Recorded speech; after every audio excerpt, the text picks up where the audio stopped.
Basketball, local sports, national sports, Seahawks, UW, Seattle U Red Hawks, Garfield Bulldogs, all that and more right here on Midline Sports on Rainier Avenue Radio .world.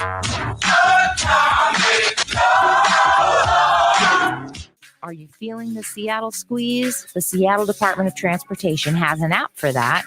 Maps will let you find where construction is taking place now and in the months ahead, and you can even set up email notifications. Find more info on SDOT's blog or access Maps at streetwork.seattle.gov/map. This is the news on Rainier Avenue Radio. Gasworks Parks has been nominated as one of the best city parks in North America by USA Today. Gasworks Parks in Seattle's Wallingford neighborhood is known for its stunning views of Lake Union and downtown Seattle.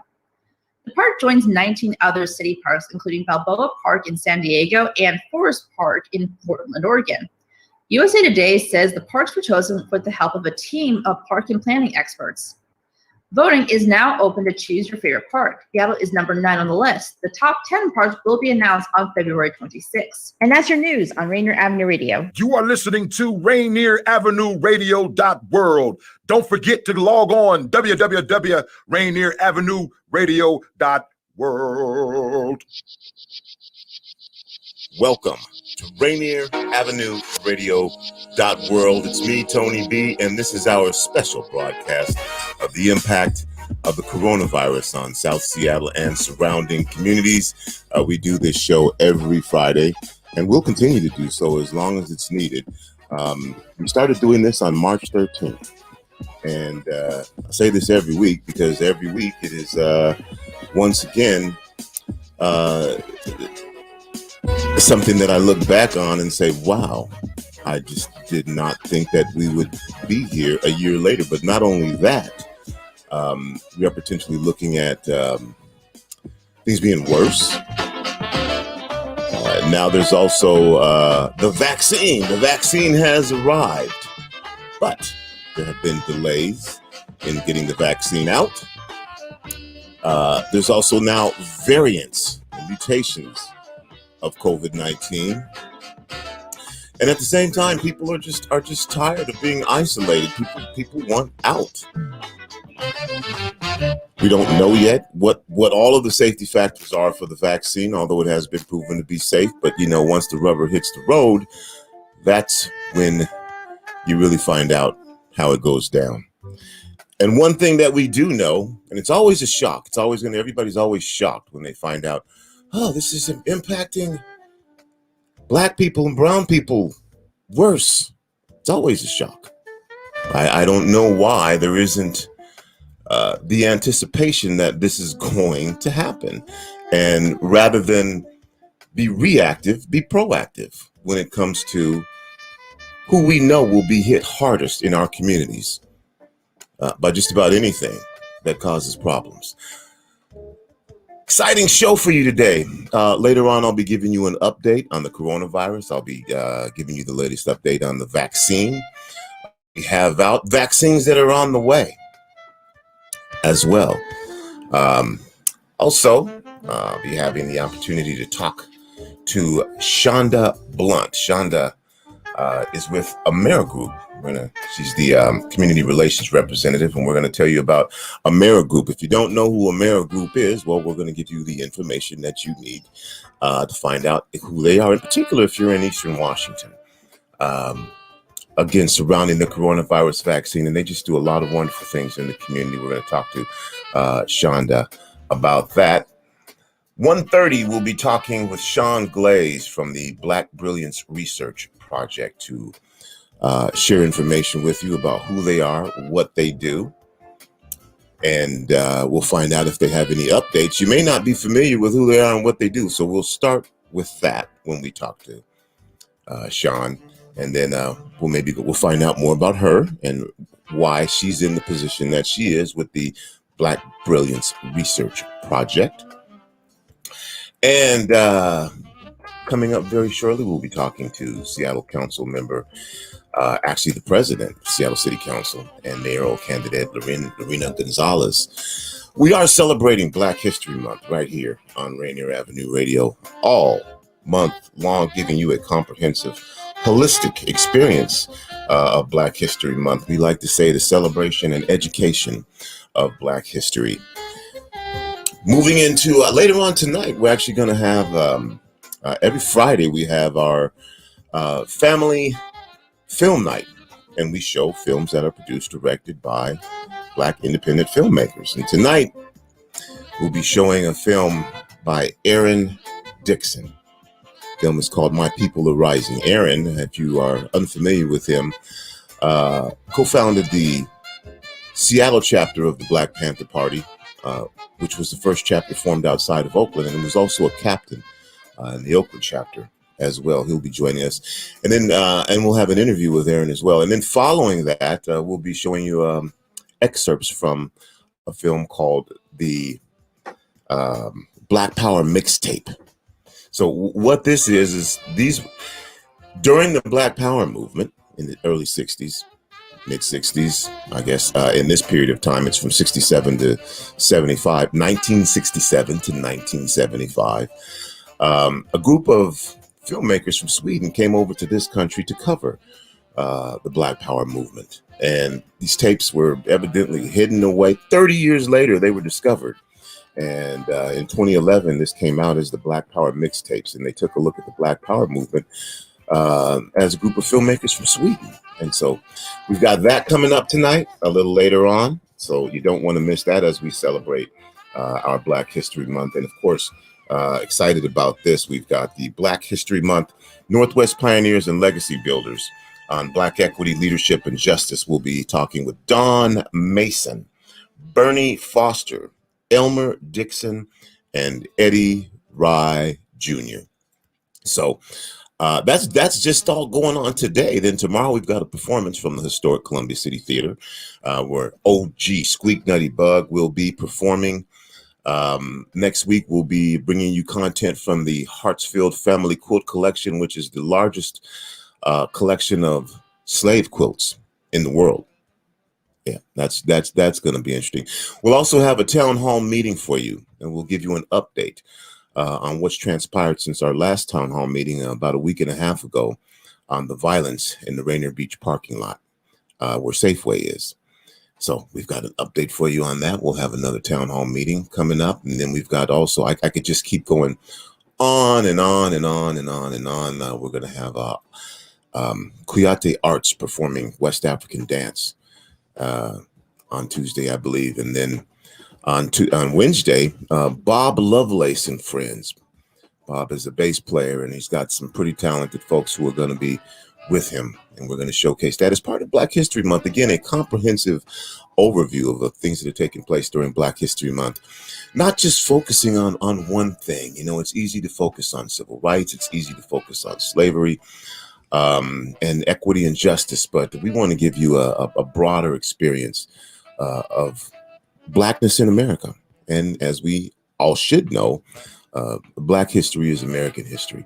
Right now, I'd like to bring in our guest, Seattle City Council member, the president of Seattle City Council, the mayoral candidate, Lorena Gonzales. Lorena, how are you? I'm good. How are you, Tony? Thanks for having me. Thank you for being here. Under the circumstances, I'm doing pretty well. Good. I think that's fair. That's a fair answer. I want to give a little bit of background information on you. You are first generation American and grew up as a migrant farm worker. Served as commissioner on the Seattle Ethics and Elections Commission for 4 years and general counsel to the mayor of Seattle in 2014, 2015. Just that alone, before we get started, deserves congratulations. You know, it is again, we do know that there are obstacles in place, and congratulations to you on your perseverance to get to the point where you are now and running for mayor of Seattle. Yeah. And I'm sure you're familiar with Rainier Avenue Radio, so at this point it becomes an interview. It gets a little bit harder. All right. Well, good. I hope I'm up to the challenge. Well, you're running for mayor, so I'm anticipating that you will be. And, I think that running for mayor also requires flexibility and adaptability. So even if you feel like you're not now, maybe you will be. Who knows what it takes? Because we saw during this past year unanticipated challenges that impacted our communities, that impacted our city, that actually had a national impact on this country as well. And so let's get started by this. What made you decide to run for the office of mayor during a pandemic and racial and civil unrest that we have endured over this past year?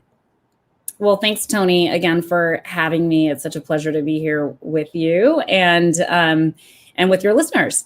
And, really, I think it boils down to the fact that this is a city I love. It's a city I deeply believe in. And I believe in the city because of the people who live and work here. I have chosen to raise my own family here. I have a 1-year-old daughter with my husband. We live in West Seattle. But this is a place that has a lot of promise to it still. And what we need to make sure that we have a vision for what our city is going to be as we come out of this really critical crossroads of all of the crises that you just listed. And for me, I feel like my entire life has prepared me for this opportunity to be a leader for the people of Seattle in these moments where we're going to need someone with a lot of direct government experience who can get to work on day one on economic recovery, on affordability issues, on addressing homelessness. And of course, I was a civil rights attorney for 10 years before being elected to the Seattle City Council in 2015. And a huge portion of my practice was holding law enforcement, police officers accountable when they violated people's civil rights and when they hurt people. And I want to be able to put all of that experience, my life experience, my work experience, and my time here as a public servant to work for the people of Seattle as their next mayor. Thank you. And you know what? Again, I want to say before we get really going here, thank you for agreeing to participate in our town hall meeting on behalf of the Rainier Beach community. This is something that's been ongoing for a long time. Yeah. And occasionally it again comes up, flares up. And, let's just try and give it the attention that it needs so that we do something. And, I got to give a shout out to all of the South End community groups that have risen to the occasion and stepped up to deal with this issue. And you were mentioning you would be the first Mexican American woman to hold this office. How do you feel about that? And especially in a period of time where we've got Kamala Harris in the White House, and I saw what that did for young African American girls. Yeah, and I think it does the same in our community here too as well. I relate a lot to Kamala. She's the daughter of immigrants, and in addition to being a Black woman, and she is also a lawyer, and she has been a huge inspiration to me. I actually got a chance to meet her when I was a really young lawyer here in Seattle. She is such an inspiration, and I think that I want to be that role model to other young women of color. For me to be able to come from immigrant parents who came to this country originally as undocumented immigrants, chasing the American dream, and to go from living in my little town of 10,000 people in Lower Yakima Valley, working as a migrant farm worker until I was 18, to now being able to vie for the mayor of Seattle in the state's largest city is just a huge honor for me to be able to do that. And it's a huge honor for me to show our community, particularly girls of color, that it's okay to talk about your struggles. It's okay to to be proud of those struggles, because in those struggles is where we learn. It's how we show people that we can overcome those struggles, because we are resilient. We are not disempowered. We are powerful, powerful people. And when we come together in service of our community and in service of each other, we can make a huge difference. And I think right now what our young generation needs is hope and the opportunity to dream. And that's what I hope to be able to provide. That kind of leadership is what I hope to provide for the people of this city when I'm elected mayor. All right, here we go. You know how we get down. We broadcast in the interest of our community. We have open, honest, frank conversation. You are going to be running for mayor. We know what happened last summer at the Chaz at the Chop. During this time, a lot of people felt like city council was AWOL and was dysfunctional under your leadership. What do you say to that during a time of crisis when our elected officials were needed most? And for a lot of people in this city, they were just dissatisfied with the leadership at that time. And the city council, you are the president. What are your thoughts? You can disagree with that as well.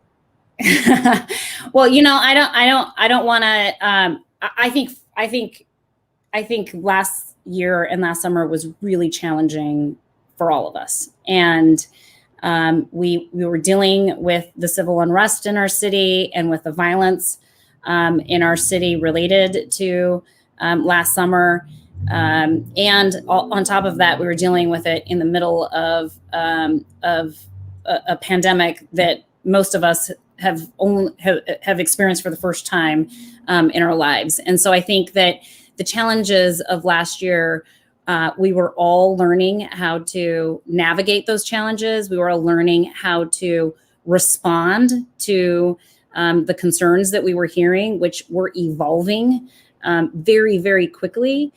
But I think what is important for us is to make sure that we learn from those experiences, that we put to work those experiences, and that we work together to identify where we want to take our policing systems.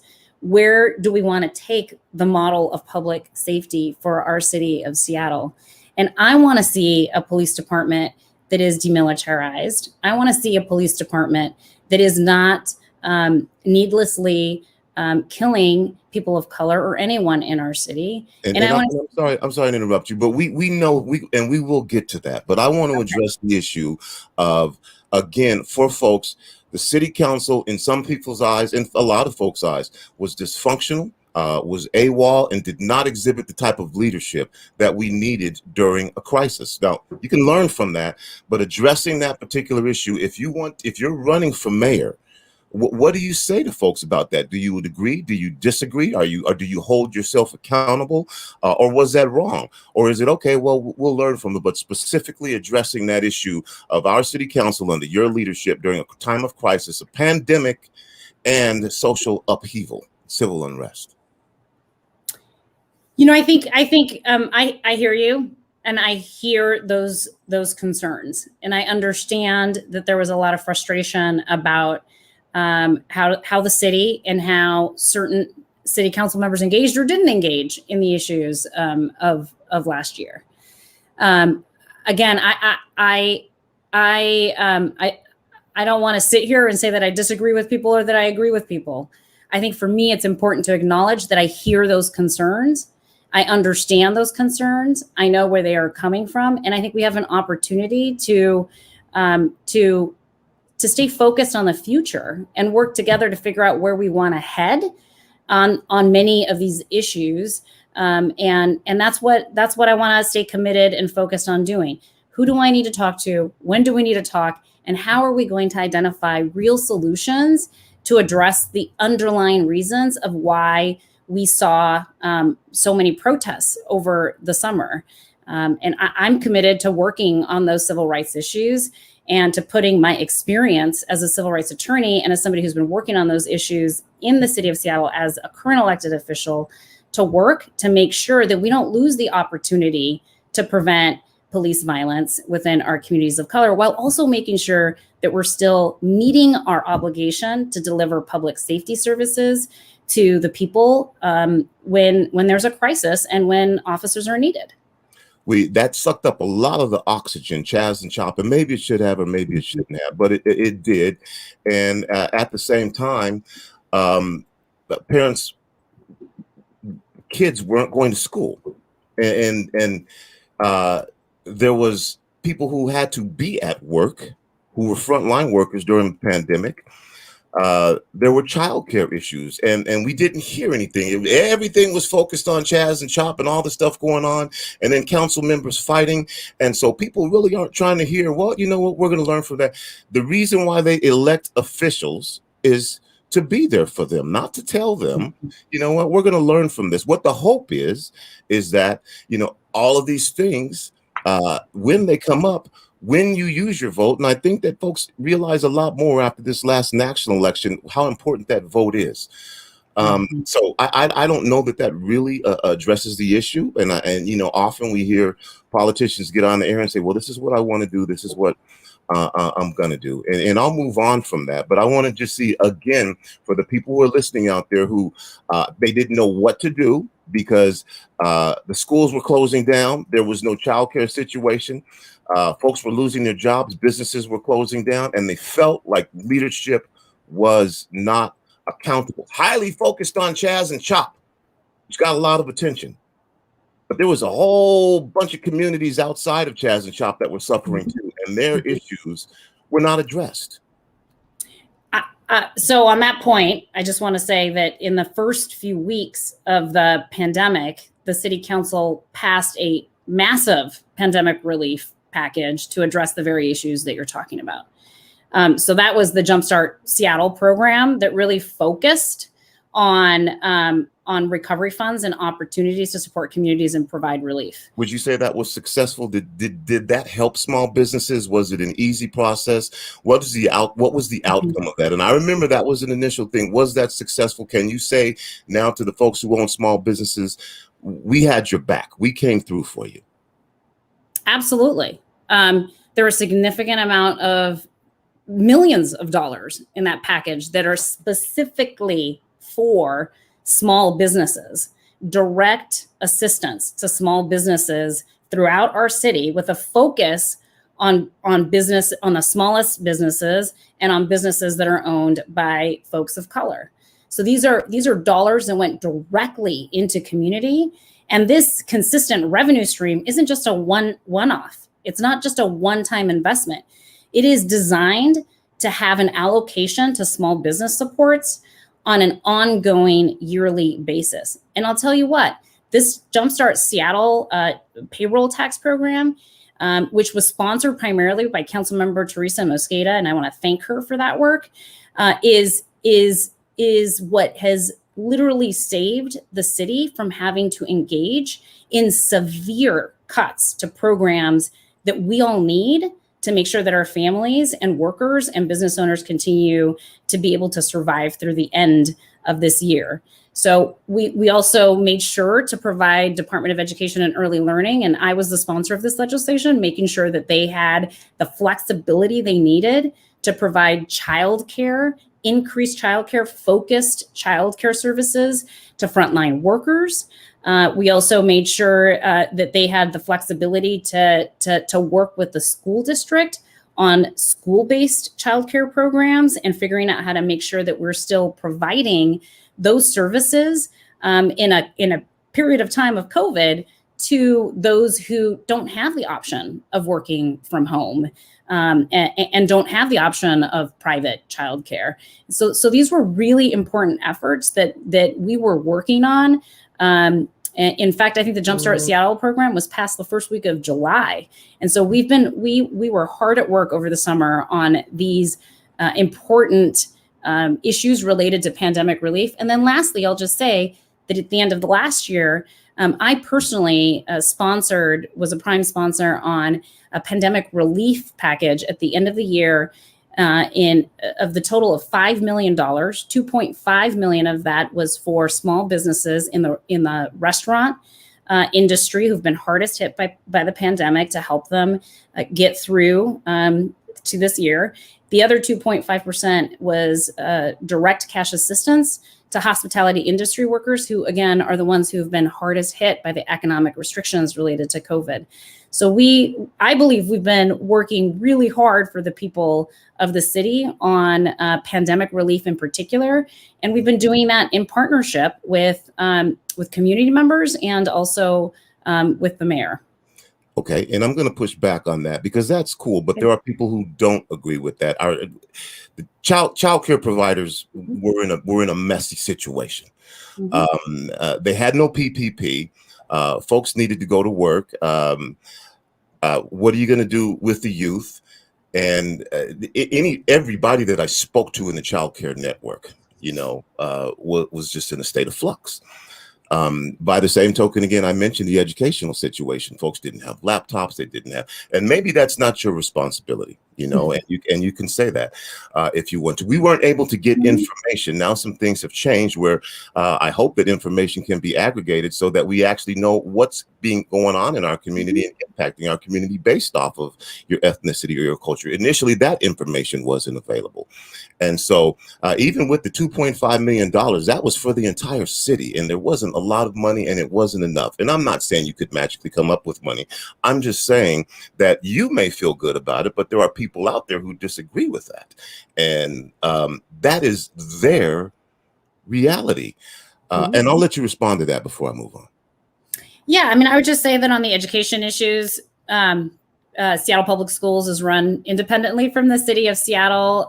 We do partner with them on issues related to childcare, since we do have a partnership with the Seattle Public Schools around being able to use their buildings for childcare facilities. It's a strong and important partnership, and so I think that as it relates to people's frustrations with the Seattle school district, I hear about those as well from my constituents. As a real struggle for working families throughout the city. Of course, those decisions are made by the superintendent of the Seattle Public Schools and by their board. But where we have really played, I think, an important role is trying to figure out how to help childcare workers feel safer. I too have an opportunity to talk to childcare providers, and we worked as quickly as we could to address their PPP concerns and to, again, make sure that they had a safe place with sanitation standards to make sure that they weren't getting sick while they were taking care of our children who need childcare services. You're listening to Rainier Avenue Radio .world. I said .world. I should have just said www. No, I won't go there. My guest is City Council President Lorena Gonzales, who's also running for mayor. Thank you for coming on the show and answering these questions. Again, over the course of the past year, and essentially, especially when Chop Chaz, whatever it's called, began to happen, there was the feeling that City Council was making a lot of knee-jerk reactions to things, and then there was a concept. Okay, well, let's reimagine policing. Let's reimagine what community looks like. So for you, because I don't know that anybody really understands what this means, and we heard some things, but when you say defund the police, what does that mean to you when you say defund the police, speaking to people in our communities, and if it gets too political, I'm gonna interrupt. But defund the police as if I was in the 6th grade. Okay, I'm gonna try to get to the heart of the matter on that question. So for me, defund police means how can we look at investing more in community-based safety programs, programs like community passageways and the Safety Community Initiative that is funding a lot of the South End nonprofit providers and communities to serve our youth and our families. And how do we do that in a way where we can grow those human services programs that are really helpful to crime prevention and keeping our communities safe, And then when we're looking at the police budgets, what are the things that we think need to be moved out of the police department that are no longer needed as a police function, so that we can get back to just core law enforcement functions at the police department and allow them to focus on the most serious crimes and the most serious kinds of issues in the city. It also, for me, means that this is like a little bit of a, scaling up and scaling down. So it takes time. It's not something that can happen overnight. It's long-term work, and every piece that we can add to the puzzle, builds the picture for us about the kind of city we want to be, which is, I think, one where we have, basic law enforcement services that are ready to respond to the things that need an armed law enforcement. And then we have a really robust system of healthcare and mental care and behavioral care and educational programs and employment opportunities that are going to, in the long run, in the long term, make sure that our communities are safe and are thriving. And for folks who are wondering, okay, how will we know about the accountability and the efficacy of these groups that you're talking about? That we maybe people don't trust the police, or there's that issue as well. But if money is given to groups, how will we know that they will be efficient, they will be good at what they do, that there will be accountability, and that this is truly an answer and not just a knee-jerk reaction to a problem? Yeah, I mean, the city has a strong history, a long history of investing in community safety programs. And part of that is making sure that we're monitoring the efficacy of it, right? So there are accountability mechanisms, there are audits of those investments, there are reporting requirements, and those are applied. We're dealing with people's lives, and that's the problem. Is real time we're dealing with people's lives, right, and crisis. We have heard, and I don't know, maybe you can talk more specifically about this, that police are not as available as they used to be. I've heard it from officers. Well, we've had cuts and we don't have the police available. Is that a byproduct of this? I've had conversations with the interim chief about issues related to staffing and personnel. I think I think that it is a difficult time to be in law enforcement. I think there's no question that there are officers leaving the police department faster than what SPD projected. And they're working hard to try to hire as many people to do patrol work. So I think there's a lot of work that they are asked to do that goes beyond the scope of law enforcement. And I think that the sooner we finish our analysis around making sure that they're just doing core law enforcement and not things that are beyond that, then I think that's going to create some efficiencies, and they'll be able to respond to the most important, most serious 911 calls when they get them. Councilmember President Gonzales, thank you for coming on and taking these questions. I want to give you the opportunity for final words before we go here. And thanks for showing up too, and on Wednesday, because I think that's a big part of it. And there's no silver bullet for any of these things. My last question to you is: there's, at least right now, there's no one Black on City Council. Mm-hmm. And maybe that makes a difference. Maybe it doesn't make a difference. But Black people are feeling as though they are not represented. Just very quickly, if you could say something to Black people now who brought us a new president when it comes down to it, and mm-hmm. we are always asked to participate for our vote, but with nobody who looks like a Black person who may share that same heritage and that identity, what would you say to Black folks right now about you as the next mayor of the city and why they should vote for you? Well, I as a non-Black person of color, I think there's a lot of opportunity for us to work together and to build real relationships to make sure that the issues facing the Black community are the issues that the city of Seattle is putting at the top of the agenda. And as mayor, that's what I would want to do. And representation is absolutely important, especially important to the younger generation. To see someone who looks like them in a position of leadership is important. And in my pursuit of the mayor's office, there will be an open seat on the Seattle City Council, and it is my deepest hope that we will see that citywide seat filled by someone from Seattle's Black community.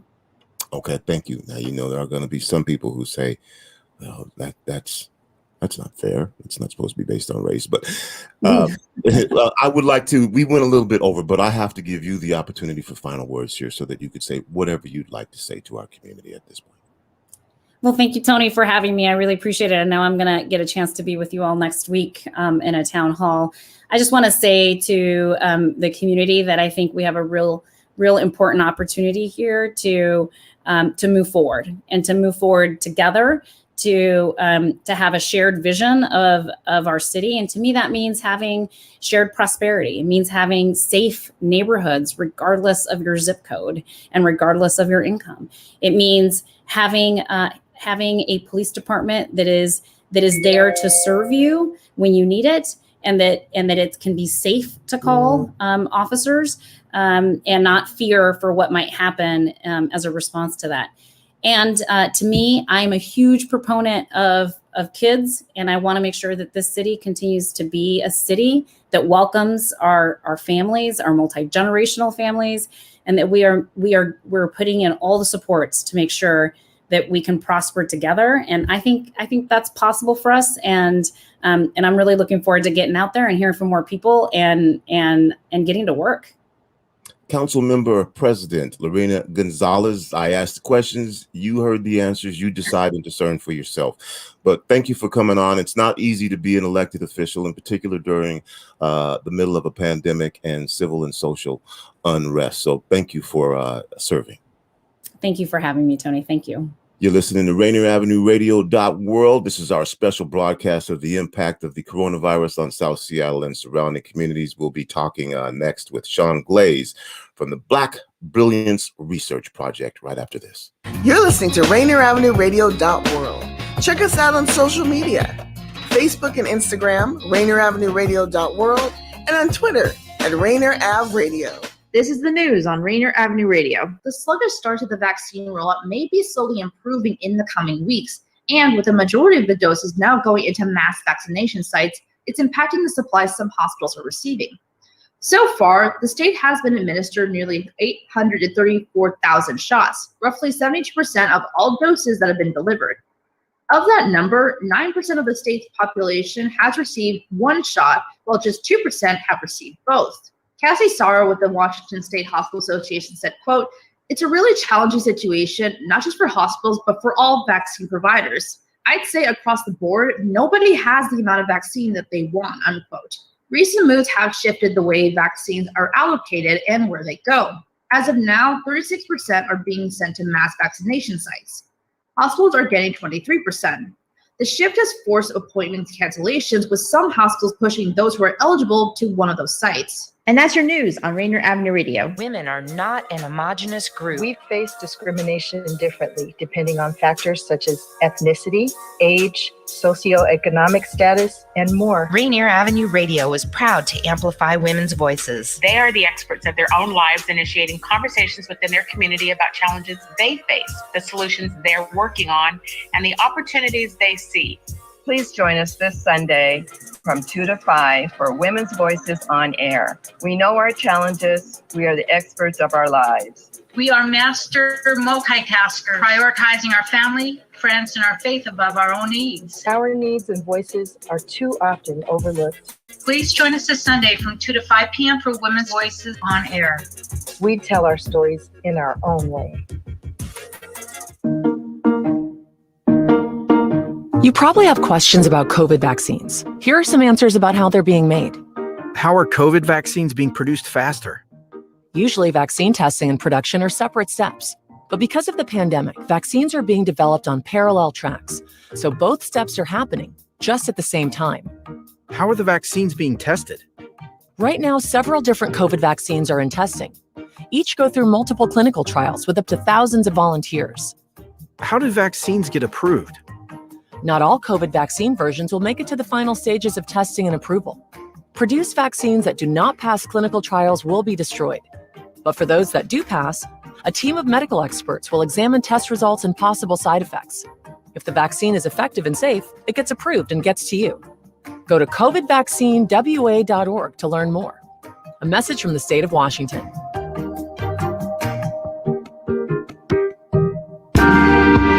This is Paul Pearson, host of Star Time.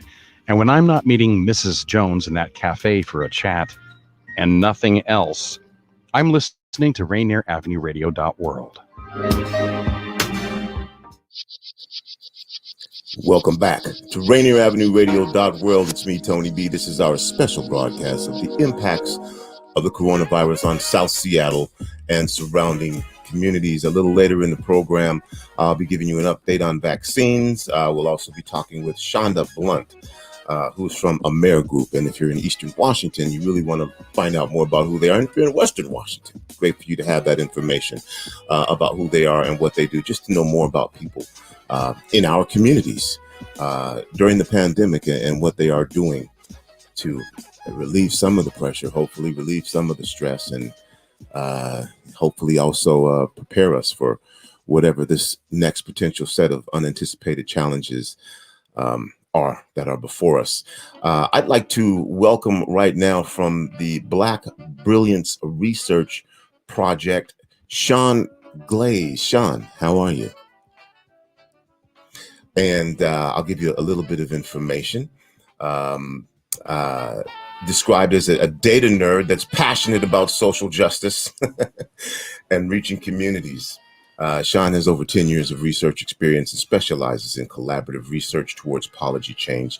More recently, they have been facilitating the Black Brilliance Research Project, which is why we are here right now to talk with Shaun. So welcome to the program, Shaun.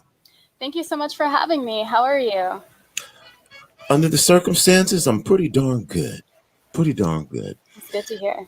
And, at this particular time, not everybody is pretty darn good. As a matter of fact, some people are doing horribly bad during this time. And, we've had the discussion about two Americas. And in between those two Americas, there's a whole bunch of other Americas that are going on, too, as people are experiencing this quite differently. The Black Brilliance Research Project, for anyone who is unfamiliar with the Black Brilliance Research Project, what is it? Good question. Sure, I can give a little bit of background here. Across the United States this last year in 2020, there were several uprisings because there's police murders and brutality that was killing Black people.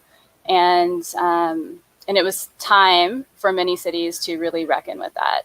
Now, granted, there were decades of organizing before that, centuries of oppression before that, but in 2020 in the summer, a small group of us came together and, hearing the demands of the movement, put together a blueprint for what it would look like to divest from police and reinvest in community. Now, I start the story there because part of that blueprint included to create a community research project where those closest to the issues, therefore closest to the solutions, would come together as researchers and find out, what needs to happen next. Part of that includes finding out what our community needs, and part of that includes laying out a roadmap for what needs to happen with investments with our city's budget. So the Black Brilliance Research Project is that project where our community members came together, asked each other what we needed, talked to more community, and then put together a plan for how to spend money moving forward. And just for clarification, when you say those closest, what does that mean? Are some people closer to it than other people? Can you just describe what that means more specifically so that we're all on the same page when we're listening to this? Sure, absolutely. Well, when we look at any of the stats when it comes to police murder and death, we know that Black people and Indigenous people are those who are targeted for murder by police more. We also know that we are harmed more, we are incarcerated more, et cetera. So those, I would consider those closest to the issues. And then even within that, there's incredible range. And so there are some communities, even within the Black community, that are targeted harder than others. And so same thing for Indigenous community. And I'm also thinking a lot about the phrase BIPOC, or Black and Brown communities, and how even within that, you know, there's an incredible range. So our Black folks are targeted more than our Asian folks when it comes to police violence. So that's a big piece of it. And then for the research, because we do believe that those closest to the issues are closest to solutions, there's a strong priority to make sure that people who are formerly incarcerated, people who have lived experience with sex work or street economy, people who are neurodivergent, or people who have, I guess we're all neurodiverse, but people who just have, you know, behaviors that are outside of just what people might consider the typical range. All of those folks are particularly close to these issues and have unique solutions that need to be highlighted. And with that understanding is what helps to build the Black Brilliance Research Project. And you have do you have some core buckets, if you will, that you can share with us about the essential focus of the Black Brilliance Research Project and what you're looking at mostly? Sure, I do. Great question. So we have spoken to thousands of people, asking them 3 key questions. What creates true community safety? What creates true community health? And what do we need to thrive? Those are the 3 big questions that we asked our community, and people had a lot to say. At the end of the day, there are 5 key, I guess, themes or ideas that came up over and over and over again. One is that we need more housing and physical spaces. I think that many of the listeners would say, yes, of course, obviously that matches, you know, what we're hearing in community. The second thing we need is mental health. So mental health supports. We need to be supporting each other, caring for each other, supporting our healers. The third thing is youth and families. And so really thinking intergenerationally about the supports that we need and how to keep our young people safe and healthy and strong for their future, while still connecting them across generations with our elders, because that is absolutely critical for our communities. The fourth bucket is economic development. So of course, we're talking about supporting our Black businesses, supporting our Black and Brown economy, and really thinking about how to support our cultural workers and people who were already locked out of a thriving economy, but who are particularly vulnerable now. And the last bucket is thinking about crisis and wellness. So a lot of talk about what's an effective crisis response, what do we want to see? And in that, it's been 2 key things. One, a lot of micro hubs. So really scaling up and training and supporting local workers and knowing who they are. And then also creating some type of way where we can have a hub or a base that could provide more direct services in community. So those are the big buckets. And I'm assuming this is intentional. The name Black Brilliance Research Project. Why call the group the Black Brilliance Research Project? Well, I do want to reiterate that most of the premise of the research is that those closest to the issues are closest to the solutions. And we know that Black folks are very close to the issues. So really highlighting that. Also, it's a Black-led effort, unapologetically so, not just thinking about the co-leads. Latanya and I are both Black folks, but also thinking about who most of the researchers are. There are over 100 researchers on this project, and the vast majority of them are Black people, are people who bring all of that lived experience, all of that genius into this work. All right.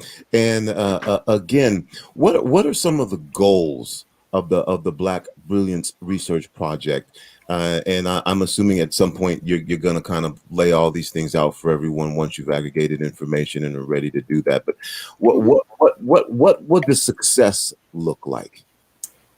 For me personally, I think success would look like people engaging with the report and feeling like it is a love letter to their community. Like, I really, truly want to make sure the report is accessible and that it reflects what community's been saying and that people feel seen and heard. That said, when I think about the tangible goals, there are several. One is to identify what are some concrete needs that we need to address immediately in order to get the community ready to not just, be heard, but to actually lead and own the participatory budgeting process. And participatory budgeting, is the mechanism that we've outlined would be super supportive of the goals, which is to create a way for us to have investments that actually are from the people, led by the people, maintained and supported by the people, and where the city government has like a little role to provide some tech assistance. And that means, just saying it a little differently, one of the key goals of the research is to provide that roadmap for what investment looks like. Usually in the city of Seattle, we have our city councils, about 9 people, and we have the mayor, and the two parties, not two parties, those 10 people have the most say on how the public money gets spent. So all of our dollars, most of the say kind of goes through them.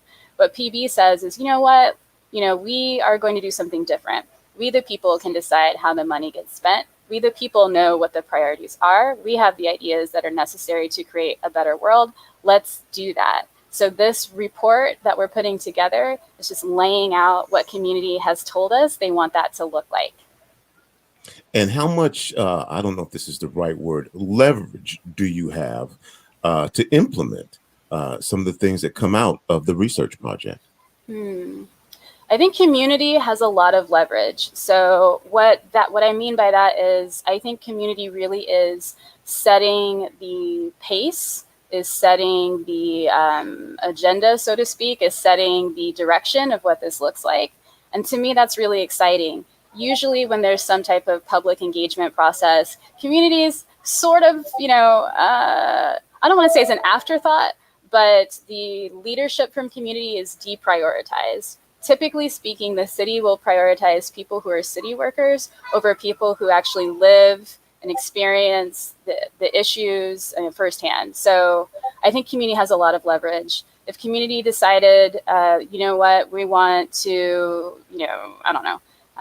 if the community decided they wanted this to look a particular way, my sense is that government right now is willing to listen and to follow community's lead.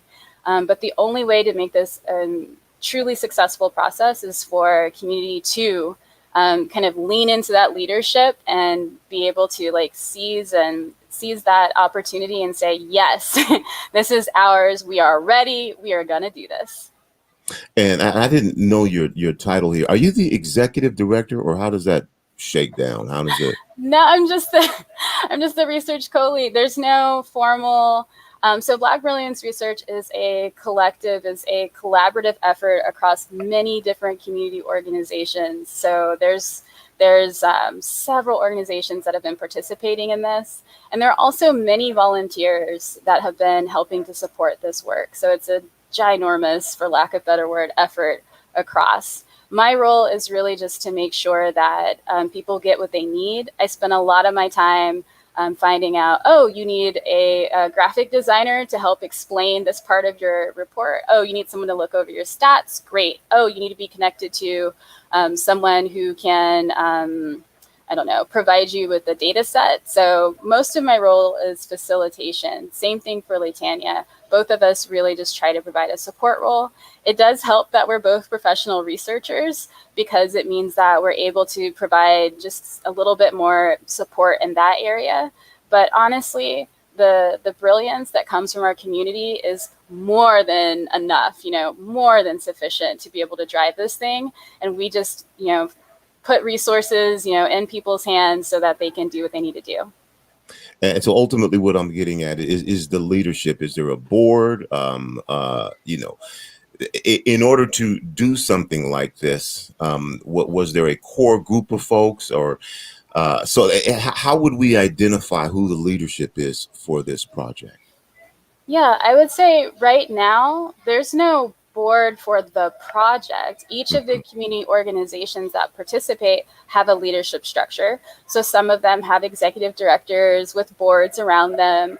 Other organizations, primarily smaller ones, don't have such a leadership structure. They're very informal and non-hierarchical. And so it really depends on like where you put your focus, because some orgs will have an ED and a board and some don't. In terms of the collaborative itself, it's very flat in that all of the organizations that participate with each other as peers and provide, support and guidance and collaboration. Because one of the key features of the design of this work is to create peer relationships, sustainable relationships that are able to give rise to collaborations, give rise to innovation, and give rise to the idea that relationships will always last longer than any funding cycle. Ideally, that's the goal.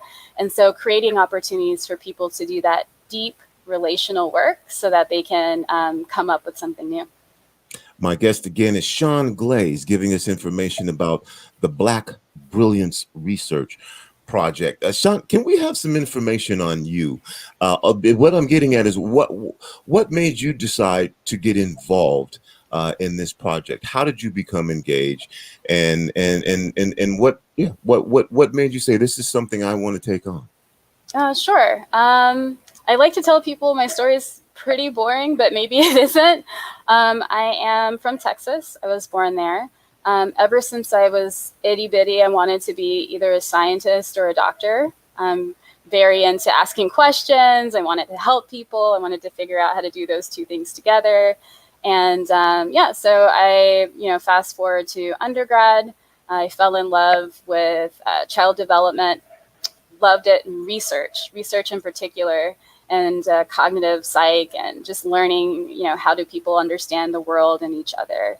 After that, I went to Boston for my master's in family therapy, really focusing a lot on research, learning that there's a word or many words for the work that I wanted to do, including participatory action research, which is this idea of it's kind of like if activism and research had a baby. That's what it is. And I was like, yes, I love it. So for 3 years, I did research as part of a participatory action research circle. And that was awesome because we were focused on workforce diversity in the construction trades, primarily women, also minorities, Black and brown folks in the construction trades, carpenters and electricians and plumbers, et cetera. And we were able to change local, state, and federal policy and practice in that work. And I was hooked. I was like, this is what I want to do. I want to work with people and work with communities and figure out how to use research to create the changes they want to see. So, I've been, and that's, been my favorite thing to do ever since. After that, I started my PhD studies still in Boston, studying underneath someone who's also famous for that kind of research. Although that's in immigration law. And then after that, moved back to Texas, be close to my family. Then the last presidential election happened, and we had a new president that was not who I'd hoped for, I'll say it that way. And it became very dangerous to stay in Texas. So we left, me and my family, and came up here in Boston about 4 years ago. So came up here to Seattle. So we've been here since. It's been interesting. In terms of how I got involved with this project, I became involved with this project in that I approached King County Equity Now, which is currently it's a Black nonprofit. And before it was a Black-led coalition of Black-led community orgs.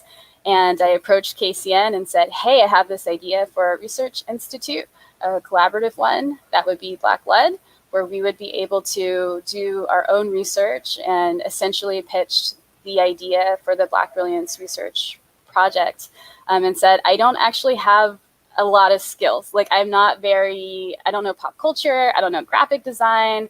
I'm sure there's many things that would help a growing movement to, achieve its goals. Literally the only thing I have to offer is collaborative research towards policy change. And so if that's of use to you, then I'd be happy to join forces and, bring that to the table. So that's a bit about me. I did join as the research director for KCN underneath that vision, just articulating out, collaboration. We'll have several orgs, maybe some people who are not necessarily affiliated with the community organization, because, there's a limitation in just focusing on people who are already plugged in with organizations. There's so many people who aren't part of an organization, or they used to be, and then the situation changed. How do we bring everyone in? And so, yeah, I'm hoping that answers your question. That's how I got involved. That's a little bit about me as well. Oh, well, it's your answer that I want. You're listening to Rainier Avenue Radio. It's me, Tony B. This is our special impacts of the coronavirus on Seattle, South Seattle, and surrounding communities broadcast. And if I'm not mistaken, and correct me if I'm wrong here, the Black Brilliance Research Project was born in the midst of the pandemic and social unrest. It was, yes, absolutely. Yeah. And was that the specific reason? Was this something that was already being thought of, or because of the crisis that we were in the midst of? Is that what led to this? I think the Black Brilliance Research, as it currently stands, as it's currently funded, could not have existed the way it does now without the pandemic, and without people really taking a deep reflection of how complicit they have been, or how, just in a system that doesn't work especially for Black community. So without that sort of reckoning, without the social uprisings, without the mass protests, without people calling their council over and over and emailing, and without people marching every single day, I don't think we'd have the Black Brilliance Research Project as it currently stands. I think that there was a tremendous amount of public pressure, of community work that made this work possible. And I think the pandemic also supports this work happening, and that people were home, people were out of jobs, people were stressed out, and that created the conditions where something like this could move forward. Again, my guest is Shaun Glaze from the Black Brilliance Research Project. You mentioned that you were creating a blueprint. Is this something that was built from the ground up? Are there other models that you were able to check out, whether it would be in similar communities, or anywhere in the state, maybe even in the other parts of the world? Mm-hmm. What was that available, and did that impact and influence the Black Brilliance Research Project? Yes, I would say this is something that is definitely built from the ground up. So when the blueprint in the summer was put forth, it was purposely written in a way to where whoever was writing the blueprint wouldn't be the main architects of what happened next. We put together the blueprint with really broad questions because we knew that community had better ones. We put together the blueprint in the summer with the idea that it is really those close to the issues who will have the best solutions and the best guidance on what needs to happen next. So let's plan for creating a container, a context, a conversation that'll allow those folks to get together and then, envision this new world. Once the research started in the summer and fall, especially in the later part of last year in 2020, the conversation about creating the real roadmap for PB kicked off. And again, PB is participatory budgeting. And yeah, it's a lot of just talking to community. What do you want this to look like?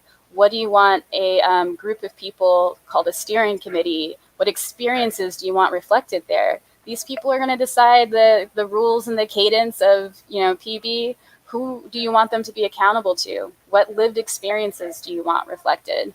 And then, of course, also doing research in terms of what other cities are doing, both in terms of the divest to reinvest strategy, where cities are really shifting their investments from policing systems, from police and courts, and into systems that are really about addressing root causes, meeting people's basic needs, preventing violence instead of just responding to it, making that happen. So finding out how we're doing there. And Seattle has made a lot of progress in 2020, and we're still a long way to go, but we're still pushing with momentum. And then for participatory budgeting, it's not just a Seattle thing. We've done it for years. This year it's different because it is connected to what community, especially Black people, have said needs to happen. In previous years, it was really focused on who the city could easily reach, which was mostly white people. This year, we're going to be very intentional and let's actually focus on equity and listen hard and good, and make sure that people who are in these spaces to, speak to what community wants to see can back it up by saying yeah, we actually did ask community and here's what they said. So it's very bottom up. I do think that one of the most exciting things is we are getting close to presenting our final report. And before we can do that, we're making sure that people know about this, engage with it, know about our surveys, know about where to get plugged in, know more about the different organizations that are a part of it, come to office hours that we have twice a week that are public, just really make sure people are aware. And then make sure that people know that even if this is, a replay and you're hearing this, after February or after March, and you are getting caught up, that you realize that there's still time. There's still plenty of time for you and your individual ideas and you and your community to get plugged in, to get, where you need to be and to influence this process. Because unlike your normal budgeting process, community really does get to lead the way. You get to suggest whatever idea you think is crucial into PB, and people could vote on it, and it can get funded, and it can happen. All right. Shaun, Glaze, and the Black Brilliance Research Project. I just have about a minute left, Shaun, but I want to give you an opportunity to share with our listeners, folks who are watching right now through our broadcast networks, just anything that you would like to say. Yes, I think what I'll do is I'll plug our little microsite, which I saw was listed on the flyer. Thank you. Because that includes the links to our survey, some podcasts, our report. That is just the letter E, the letter Z, tree, period, ME/Black Brilliance Research. If you go there, you'll see everything you need to see. And that's also where we'll be releasing the final report, the music and just everything that is part of that. Thank you so much for having me, Tony B. It's been an absolute treasure. Okay, well, you got to give that information one more again, because that's a LZ tree M to the one more again. Tree. So we'll say it again. eztree.me/Black Brilliance Research. That's eztree.me/Black Brilliance Research. eztree.me/Black Brilliance Research. Well, Shaun, thank you for the work that you are doing in and on behalf of our community. We'll look forward to seeing what the outcomes are, and then I guess we'll see.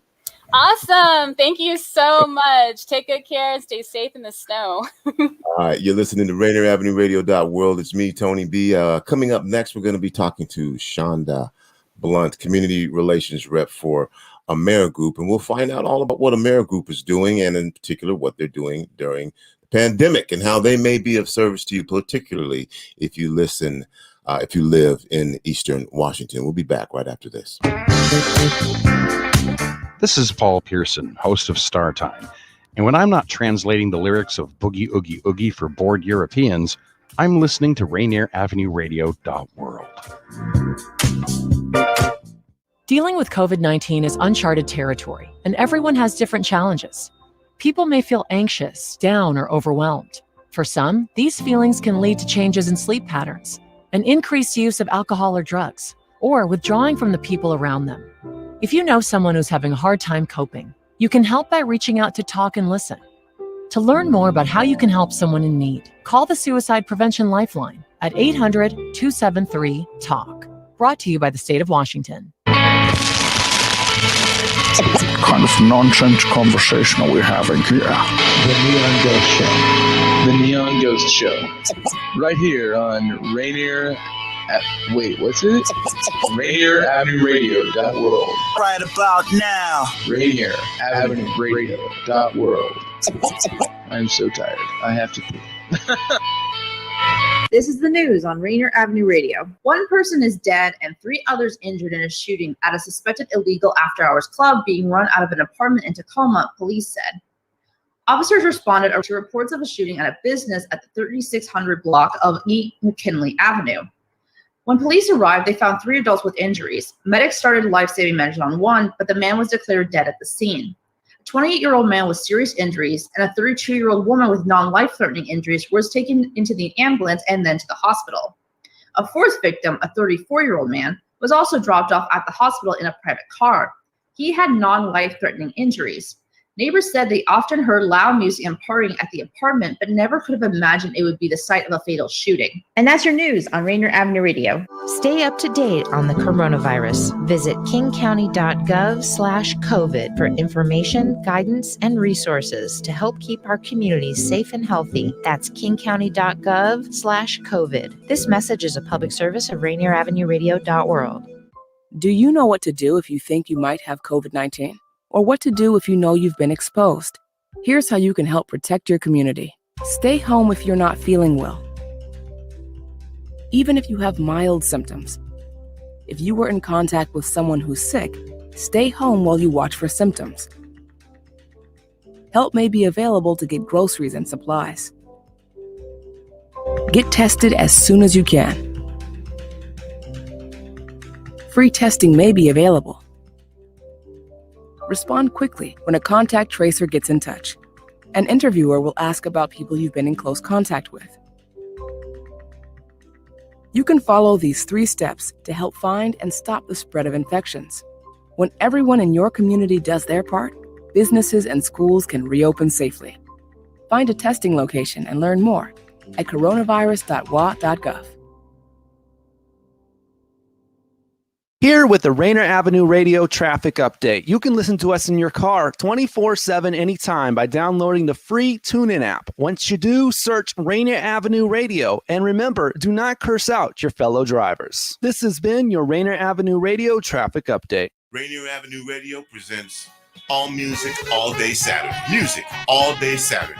This is Edwin Bailey, Bulldog Blue. Jazz from the Cabinets. That's right. It's time once again for Jazz from the Cabinets with Big Poppy. Start Time. Thanks for tuning in. My name is Paul Pearson. This is Start Time. Saturdays, all music, all day. Reggae Hour, K-Fox Night. Looking for the perfect beat? Yeah, it's the beat of the vibe. Fresh Juice with D-Money in the group. Myself, D-Money. Nice Ice Patron. Taylor Hart. This is Spencia, the Northwest Rap Gang. DJ Medina.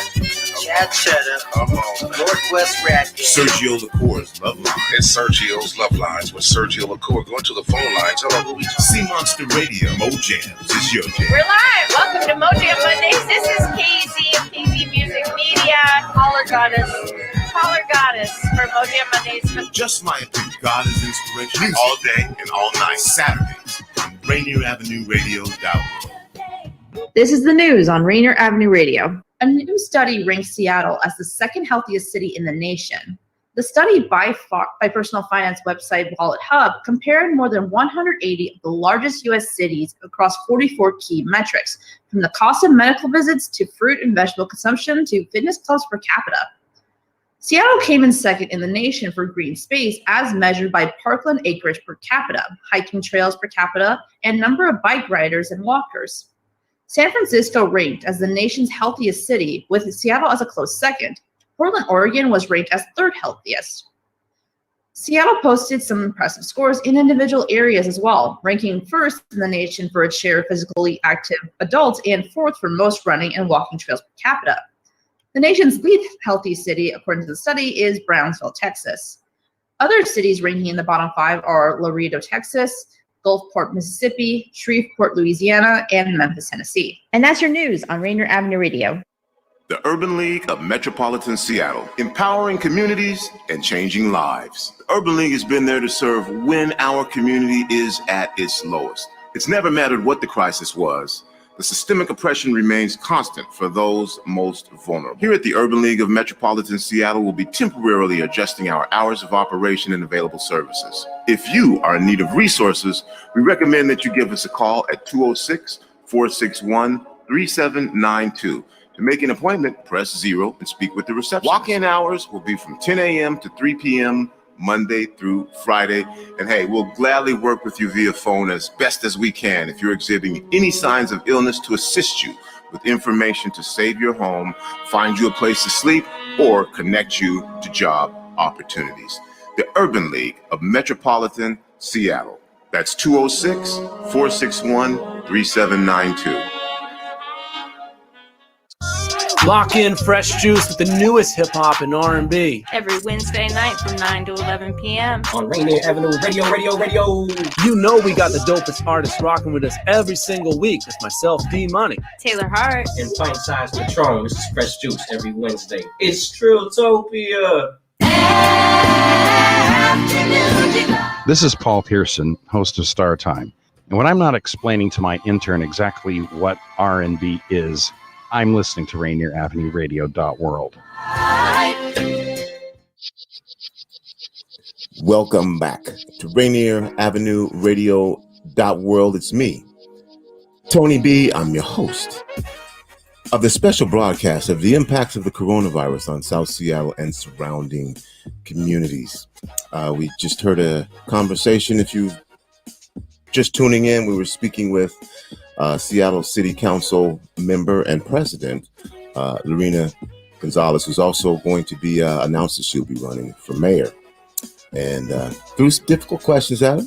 Appreciate her showing up. Again, showing up's a big part of it. Also spoke with Shaun Glaze from the Black Brilliance Research Project. And as promised, I'll be talking to Shanda from the Amerigroup. One of the things that they do is they offer free or low-cost health insurance. Shanda is the community relations rep for Amerigroup. And you know what, Shanda? I'm just going to bring you in. Welcome to the program. Thank you, Tony. Pleasure to be here. Thank you for having me. And so what I've been saying Eastern Washington. Would that be accurate? Would that be your primary area of serving community? So Amerigroup is in all of the state of Washington. However, I service the Spokane territory, being the community relations rep here, and we have reps all throughout the state of Washington. So my territory specifically is Adams County, Pend Oreille, Stevens Ferry, and Lincoln County. Well, that's the area that I'm interested in hearing more about, our surrounding communities. And in this state, that's our surrounding community. Everything doesn't have to be west, you know? That's correct, Tony. It encompasses the entire state of Washington. Well, let's find out more. Let's and obviously, you know, one of the things that we are addressing right now is the impact of the pandemic. So I want to start with that. Just in the work that you do, how did the pandemic change the way that you do your work? And I mentioned before, you know, managed care options and healthcare, but everything kind of changed. How did the pandemic affect what you do? Right. So since I work in community relations, my objective is to, of course, be out and amongst the community. So that is attending events, that is going to in-person webinars, learning more and being more about our community-based organizations, our nonprofits, and our faith-based organizations. You know, also with community outreach and projects that we have that are surrounded via the community. So what that's done is, of course, we're indoors now.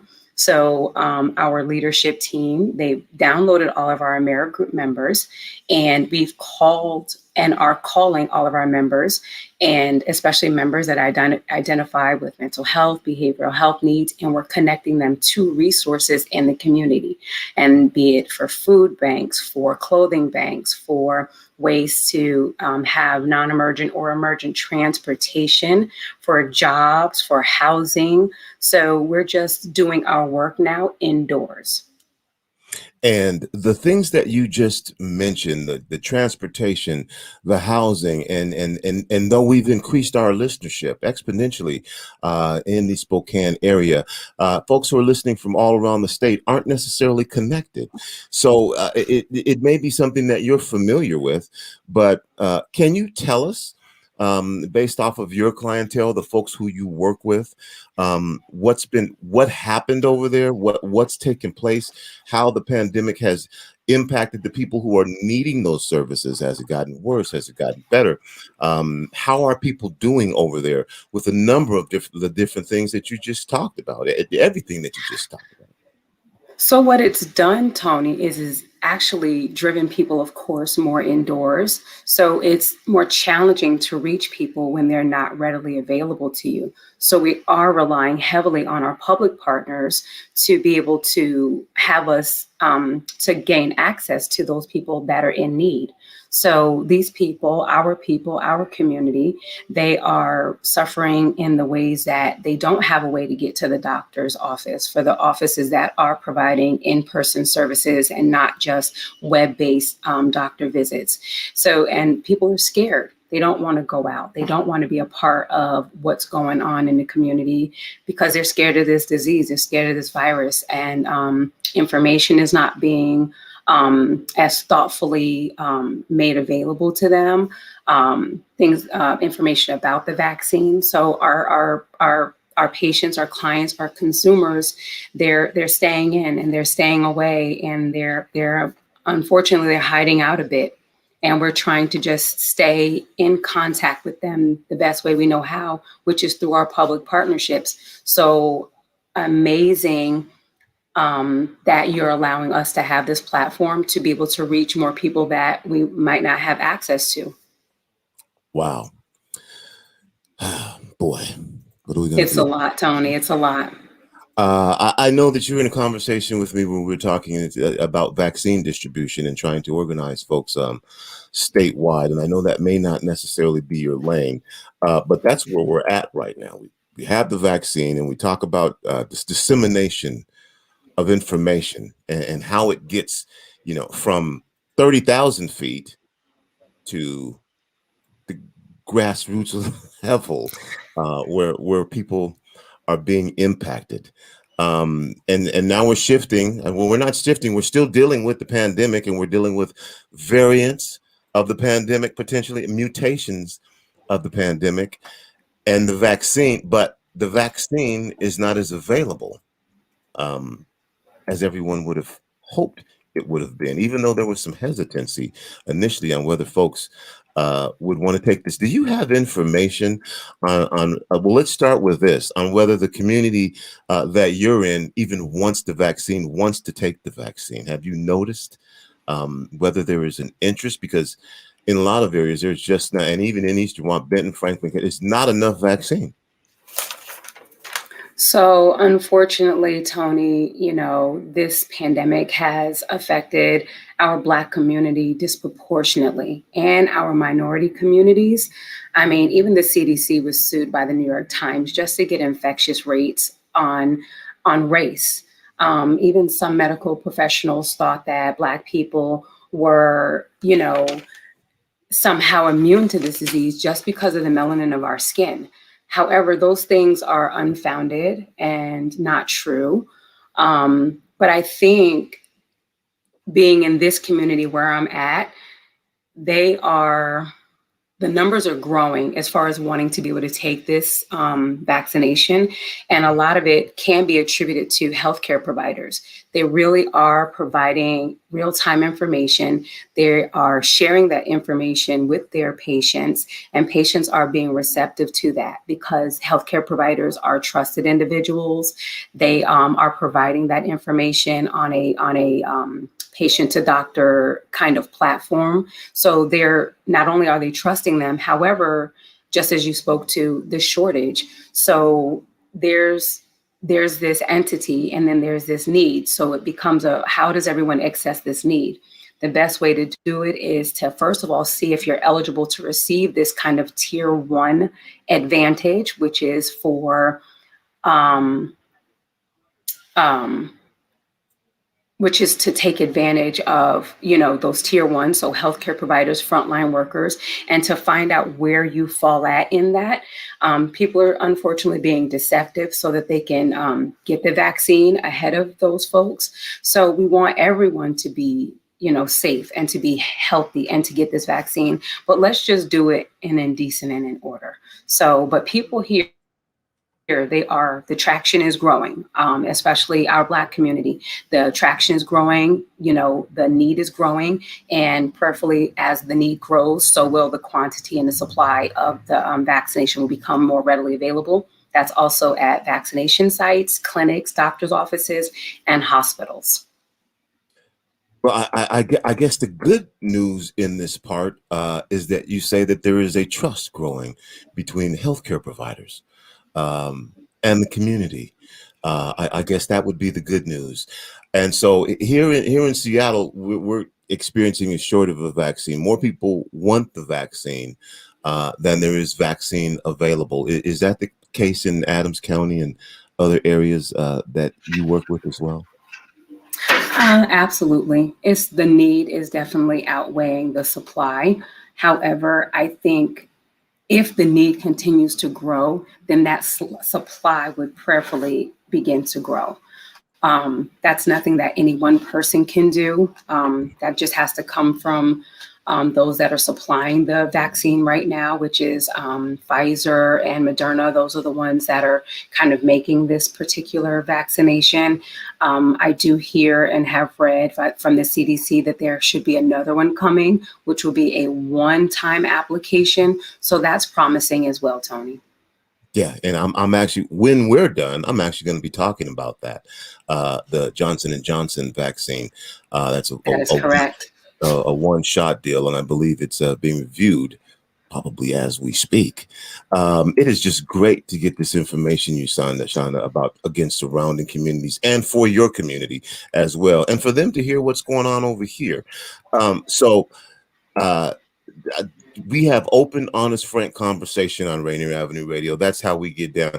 Over here, it was a mess. People who had money and had connections were getting the vaccine. Black folks, brown folks were not getting the vaccine. And so through this tiered phase process, once again, and it was shocking to people when it was discovered, oh my gosh, Black people and brown people are bearing the brunt of this inequity. Again, it was a shock to folks. But over here, that's what took place. Folks who had access, who had means, who had connections, they were getting the shot.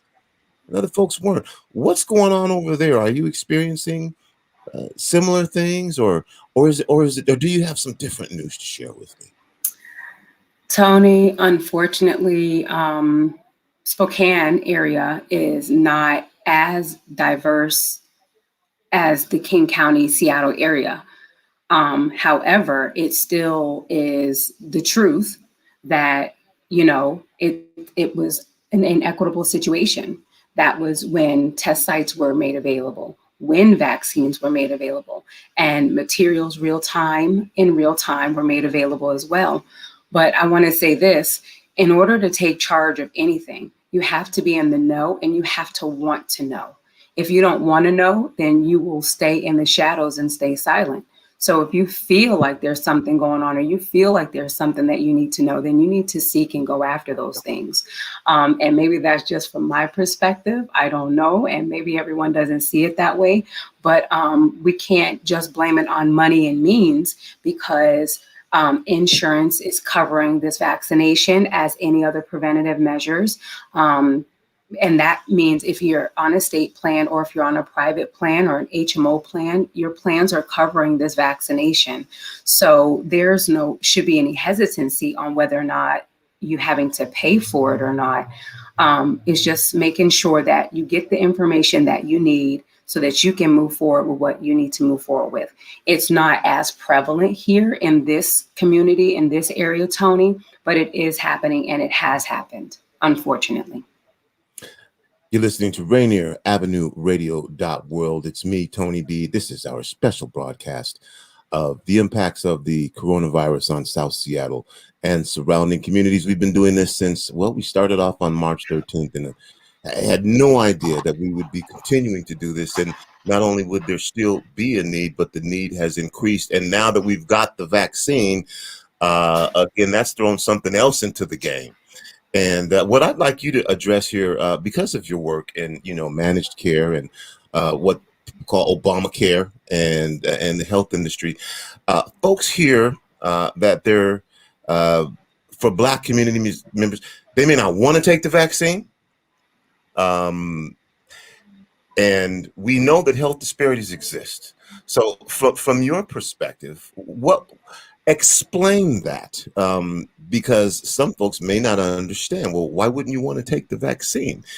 They've done these tests, and the tests say 95%, and another one 96%, and then this is the way to help your community.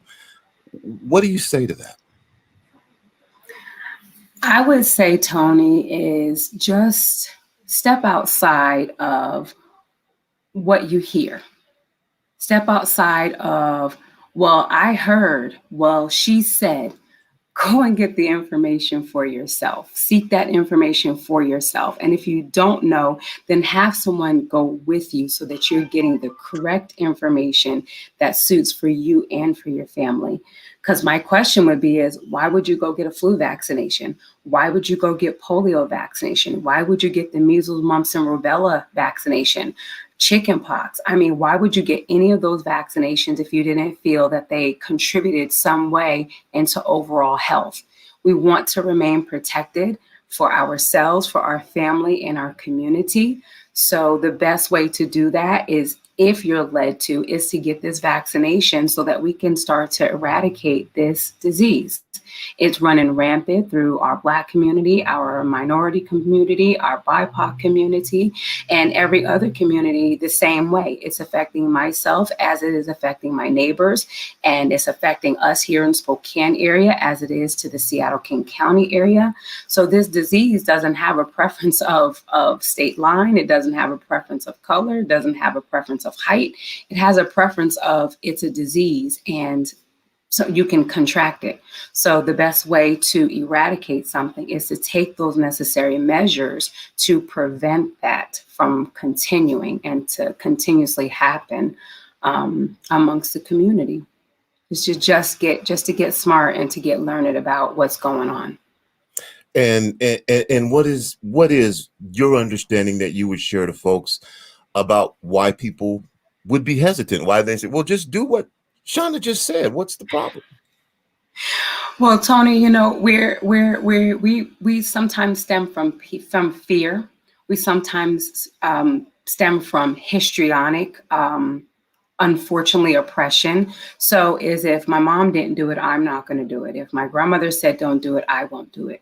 So the best way to do is to just find your own way, find your own information, and if it speaks for you, to just take the vaccination. And if you don't want to take the vaccination, then take those steps to be happy, to be healthy, to stay safe, to be mindful of social distancing, having strangers in your home, Lysol, bleach, spraying the bottom of your shoes when you come into your home, just to stay safe. But it's still your choice. It's your body, it's your choice, it's your life. But we want to put an end to this thing just as soon as we can. And Amerigroup stands with our community in doing that. We're making those provisions. We're making sure that our healthcare providers are learned in this vaccination and making sure that there are no barriers to healthcare for our members at all. And I'm going to give you a chance to just be what I call self-promotionally sick about Amerigroup here in a minute. So I'm going to give you a chance to think about it while I rattle off some stuff here, so you can talk about who Amerigroup is. But the reasons, and you mentioned in the history, if you are not trusting, and that was cool that you said that there is a trust building between the healthcare providers, that if you go to the doctor, that you're going to get good healthcare.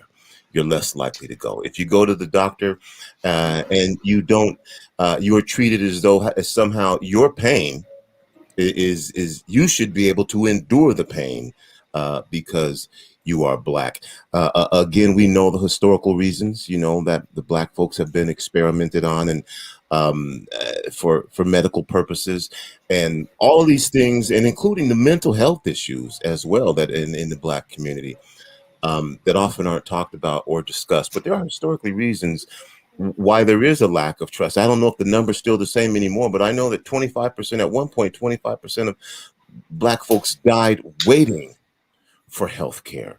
But I think the trend in vaccines right now, at least, is changing in that more Black folks want the vaccine than did previously. But I understand why folks would be hesitant because of some things that we don't know. What we do know is that if there are some things that happen with the vaccine that we find out after we take it, Black people, brown people are going to be the folks who it impacts first. And we are going to be the ones who get taken care of last. And that won't be a shock to us. It may be to other folks in society. I'm going to let you comment on that if you want to. And then I want you to talk about Amerigroup, or you can just go straight. But I want you to tell folks who Amerigroup is. Okay. I'll just make a slight comment to what you said, Tony.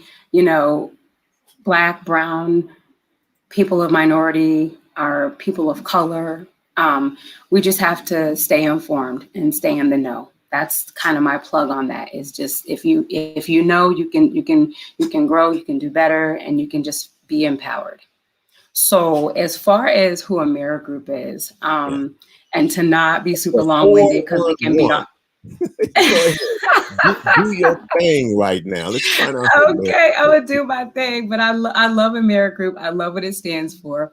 But Amerigroup ensures that we are here for community, whole person care.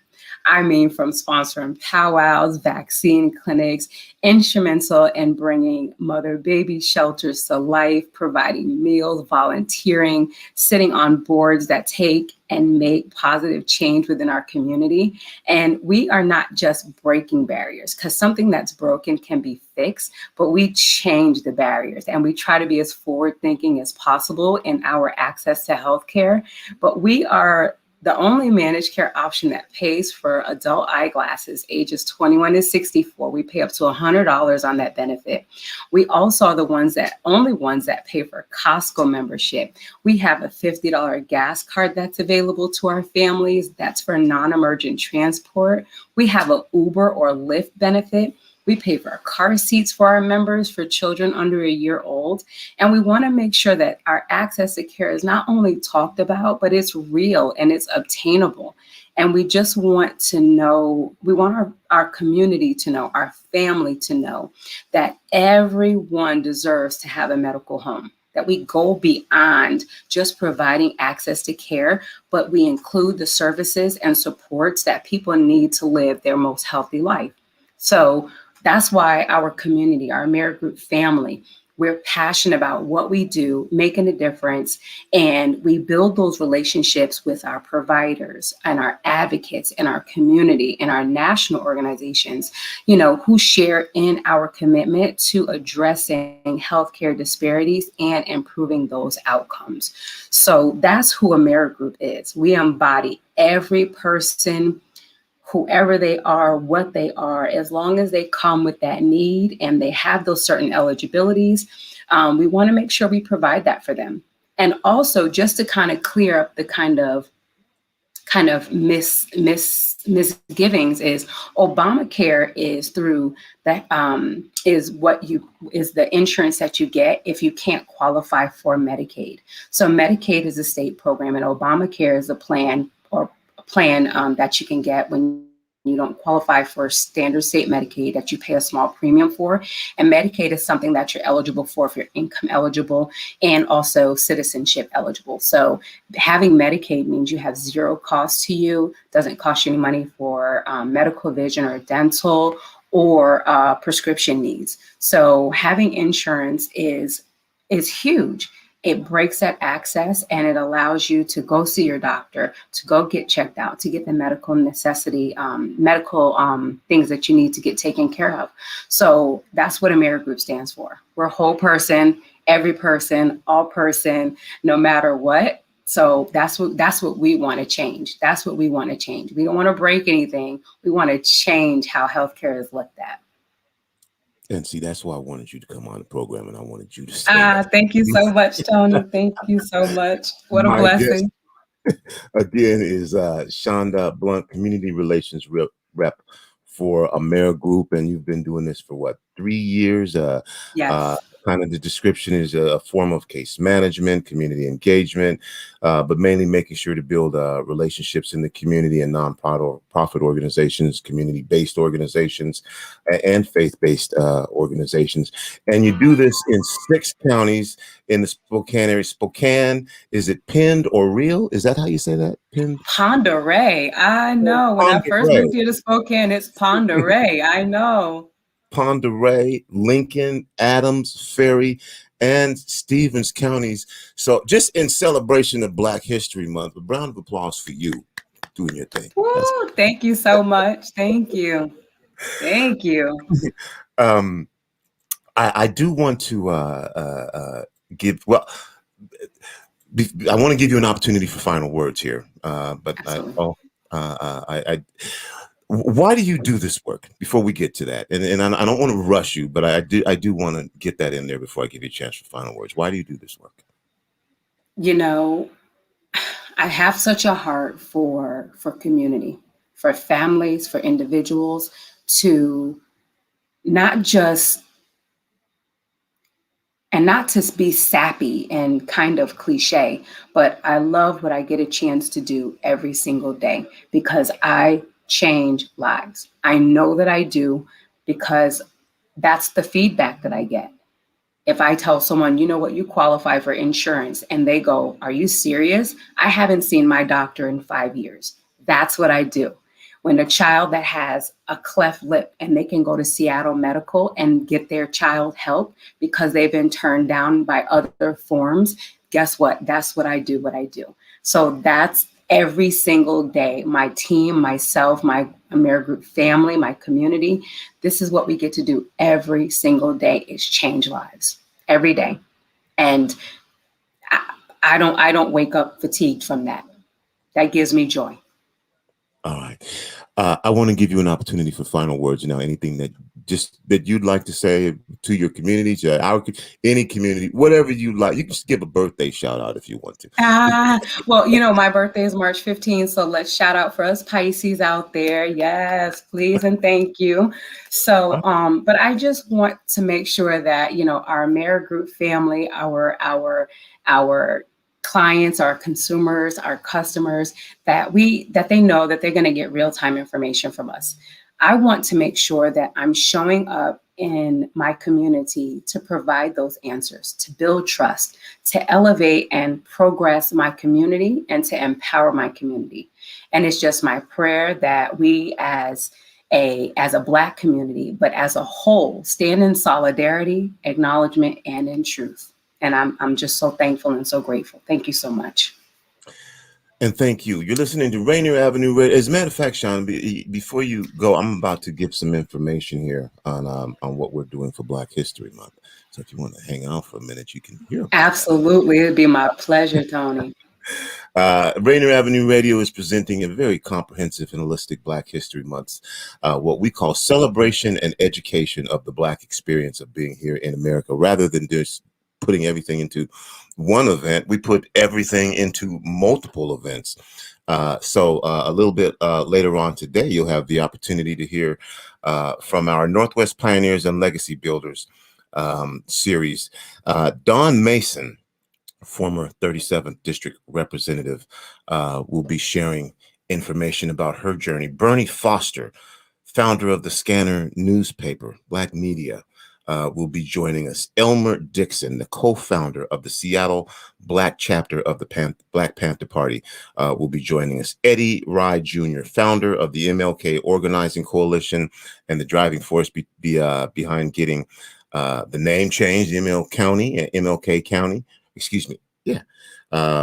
Instead of King County, MLK County, and then also changing the name of Empire Way, which is the main thoroughfare through what was the Black community central district, now gentrified, but still goes through South Seattle, getting that changed to Martin Luther King Junior Way. So that all starts a little bit later. You can tune in and take a listen to those history makers.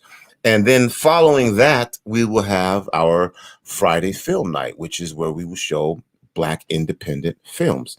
So you start at 5 o'clock and you can listen to Dawn and Eddie and also Bernie and Elmer. And then at 7 o'clock, Elmer's brother, Aaron, who was the co-founder of the Seattle Black Panther chapter, which was the second chapter formed outside of Oakland, will be here with us. And we're going to watch his film, My People Are Rising. We're going to screen that film right here. You'll be able to see it on our platform channels. If you're listening over the radio, you'll be able to hear it as well. And it'll be just as interesting, but you can watch it on our YouTube channel, on our Facebook channel, and our Twitch channel. You'll be able to watch if you have our app. That's the easy way to do it. Just download the Rainier Avenue Radio app. You can do that on Google Play or in the Apple Store. Just search Rainier Avenue Radio, get the app. It's free. And then it's like one click to do all of those things. So, and then after we screen Aaron's film, then we're going to show a film called the Black Power Mixtape. If you're unfamiliar with that, during the late 60s, early 70s, some camera folks from Sweden came over to this country to do documentary on what was taking place in this country at that time, which they referred to as the Black Power movement. And they filmed some pretty historical folks, Stokely Carmichael, Angela Davis, a number of different folks that they interviewed and filmed. Went back to Sweden. Somehow these tapes got buried in a desk. 30 years later, they were found. And in 2011, were put together with commentary from some current folks. And that's the Black Power mixtape. So this is stuff that was filmed from a different perspective. It was from Sweden and their take, again, on the Black Power movement here. Of course, we're going to continue to have musical showcases. We've got the Kuyati Arts West African Dance that will be performing live in the historic Columbia City Theater. We're also going to show you Chicago Steppin', which is, again, giving you that holistic Black experience. We'll also see a performance from Bob Lovelace and Friends. He'll be playing blues, rocks, and then we'll have Benjamin Hunter performing. We'll also have OG Squeak Nutty Bug performing rap with pioneer Black rap artist here. Are you into quilting, Shanda? I haven't gotten there yet, Tony, but I love it. I have several quilts now, but I'm not there yet. We are going to be talking with Jim Tharp and Jill Theriot and Scott Coleman about the Hartsfield slave quilt collection, the oldest collection of slave quilts in the world. And we'll also discuss the quilt codes and the meanings of the codes that were put into quilts. Now, white academia doesn't think that Black people were smart enough to do this.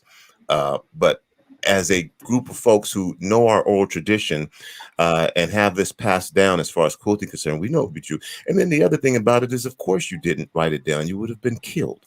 So we have that information on the Hartsfield quilt collection coming up. We've also got workshops on race and social justice. We're actually going to present a broadcast of Black History Month, African American History Month from Africa. A few places on the continent of Africa. We'll also have a Black History Month celebration from France and a Black History Month celebration from British Columbia. And we still have more. I still would have more to say that we're doing. And that's a celebration. Just go to RainierAvenueRadio.world. I think the calendar's up there now, and you can get all that information. So a big month of celebration. And yes, this is something that folks should celebrate all year round because it is American history. But we want to give you something to look at so that you can say, hey, I want to find out more about this. And then maybe after February, you'll dig into it. Thanks again, Shanda. Thank you so much, Tony. God bless you. Thank you so much. I appreciate it. And we'll be back. We're going to give you an update. Shanda mentioned we're going to tell you about the new vaccine that'll be coming through. We're going to give you more information about the coronavirus and how it's impacting right after this. This is Paul Pearson, host of Star Time, And when I'm not trying out new wigs and cocktail dresses, I'm listening to RainierAvenueRadio.world. Celebrate Black History Month with Rainier Avenue Radio.world. You'll hear interviews, panel discussion, issues that impact your life on a daily basis. Celebrate Black History Month with Rainier Avenue Radio. And oh, did I mention? Every Wednesday night, live musical performances from the historic Columbia City Theater. Rainier Avenue Radio celebrates Black History Month all month long. Interviews, icons celebrating the history of Black Seattle, community leaders, community activists. In 1852, Seattle's first Black resident arrived. National viewpoints. In 1943, Harborview Hospital hired its first hosted by Rick Dupree, Tina Marie, and me, Tony B. In 1961, Dr. Martin Luther King Jr. made his first and only Seattle appearance. Did I mention every Wednesday in February, every Wednesday night, celebration of Black History, live musical performances from the historic Columbia City Theater. I'll say it again. Every Wednesday, live musical performances from the historic Columbia City Theater in celebration of Black History Month. People you know, and some you may not. It's a celebration of Black History Month on Rainier Avenue Radio.world. Rainier Avenue Radio, your community radio station. This is Cindy Bright, the host of Heartbeat Radio. This is Paul Pearson, host of Star This Time. is Paul Schneiderman today on the 73rd edition. Hey, of y'all, Sports welcome on to Rainier Travelers Avenue Guides Radio. to Venus and Mars and Princess Robin. Yes, no, you're doing it. Your home for information about the impact of the And amongst many things that difficult about this virus is that it's been devastating. They're really heartbreaking stories of people who have. There isn't anyone that isn't impacted. Shutting our schools down, including all athletic programs. Your first-hand accounts. The idea took the test, and I found out that I was positive. A lot of people who know me, I'm still the first person they know. But it was almost like you were patient zero for South Seattle. Your stories of community coming together. Partner very heavily with Tacoma Urban League, who is doing some amazing work in response. We're doing things for small businesses. We're giving out loans for small businesses.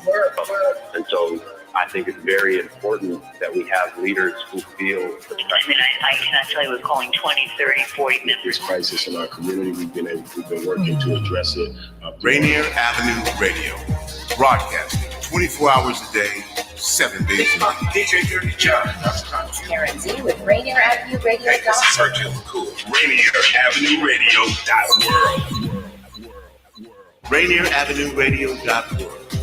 We got you covered. Local impact, global presence. Broadcast. Welcome to Rainier Avenue Radio.world and our weekly coverage of the impact of communities. Continuation of our series. I'd like to thank everyone for joining us again here. And then again, now we are aware of the fact that we are and more folks You know you can't get enough of Rainier Avenue Radio.world.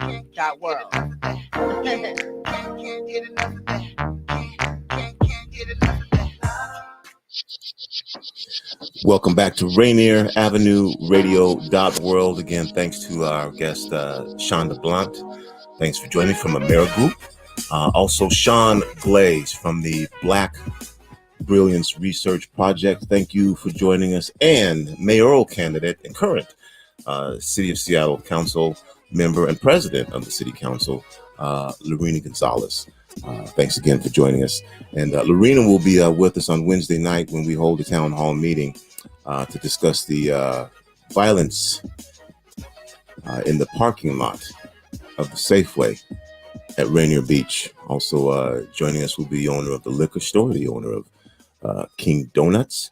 We'll have a representative from the Seattle Police Department. King County Council member Ramai Zahilai will be joining us as well. And Magali Lafont from Safeway will again be joining us. And my understanding is the week and a half or so ago that we did this town hall meeting where we had an open forum discussion where community was able to call in and say how they felt, resulted in some forward progress. Yeah, we'll do that on Wednesday.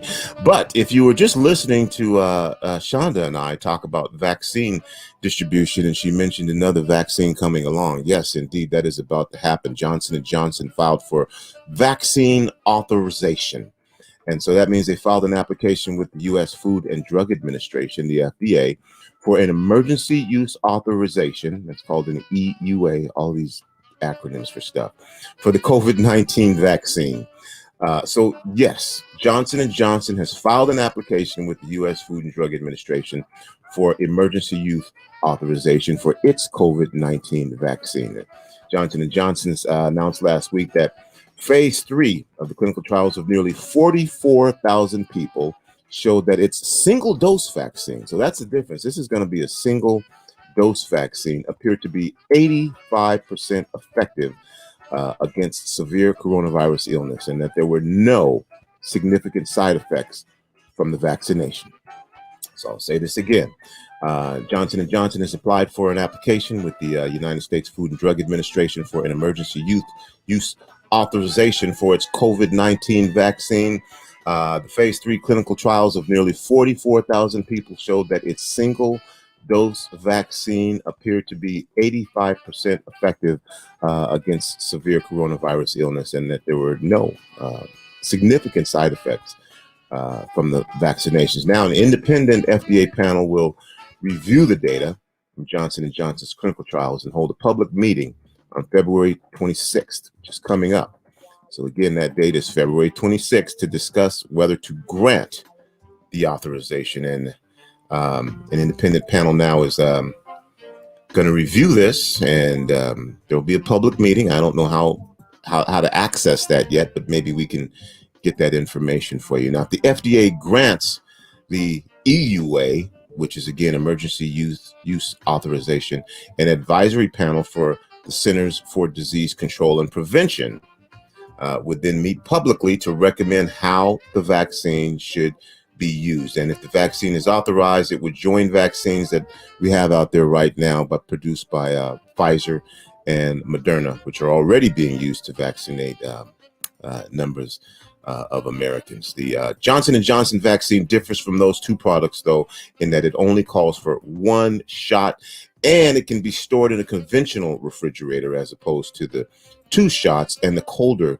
storage temperatures that the other vaccines require. And both of those vaccines were shown to be about 95% effective. And the J&J officials said that they would be ready to ship their vaccine as soon as it is approved to supply about 100 million doses to folks in this country by June.